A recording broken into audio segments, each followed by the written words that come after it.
আজ আপনাদের সঙ্গে শেয়ার করব আমার বাপের বাড়ি যাওয়ার ছোট্ট ব্লগটা। দুদিন ছুটি ছিল, তো সকালবেলায় আমি ডাল, পেঁপে, ডিম ভাজা, বড়ি ভাজা দিয়ে ভাত খেয়েছিলাম। আরও মেনুতে ছিল, সেগুলো আমার ভালো লাগছিল না। আর কিছু টিউবার লাগাতে বাকি ছিল, সেগুলো আমি লাগিয়ে দিলাম। একটা নতুন প্রজাতির টিউবারও লাগিয়েছি। অবশ্যই ফুল ফুটলে আপনাদের সঙ্গে শেয়ার করব। আর মিষ্টুর ছিল ব্যায়ামের ক্লাস এক্সট্রা, তো করে আমাদের আমার বাপের বাড়ি যেতে সন্ধ্যা হয়ে গিয়েছিল।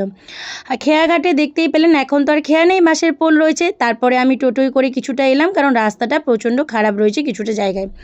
তারপরে এইখানে আমি জগদীশ্বর ঠাকুরকে প্রণাম করলাম। তারপরে বাড়িতে এসে মা বাবাকে প্রণাম করে এখানে গরম গরম পকোড়া ভাজতে বসিয়ে দিয়েছি। ভাইয়ের বউ জোগাড় করেই রেখেছিল। তারপরে আরও কিছু রিলেটিভ এসেছিলো, তাদেরকে এরকম গরম গরম পকোড়া ভেজে দিলাম। তারপরে মিষ্টু তার দিদার কাছে আদর খাচ্ছে। নতুন সদস্য ভাগ বসাচ্ছে, এটা তার মনে হচ্ছে।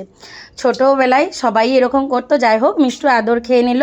ও প্রচণ্ড ভালোবাসে যে নতুন সদস্য এসেছে। তারপরে মা এখানে প্রেশার কুকারে করে পিঠে বানিয়েছিল, পোড়া পিঠে, যেটা খেতে অসাধারণ হয়েছিল। মা যদি কোনো দিন বানায়, আমি যদি থাকি, অবশ্যই আপনাদের সঙ্গে শেয়ার করব। আর নতুন সদস্যের জন্য চলে এসেছে তার মামা বাড়ি থেকে দোলনা, কাঠের দোলনা ছিল, সেটা দিয়ে গেল। আর এইখানে মিষ্টু বসে পড়েছে, মানে নতুন সদস্য আগে বসেনি, পুরনো সদস্য সেই আগে চেক করে নিচ্ছে যে নতুন সদস্য ঠিকঠাক করে থাকতে পারবে কিনা। যাই হোক, ছোট্ট ব্লগটা শেষ করলাম। ভালো লাগলে লাইক করবে।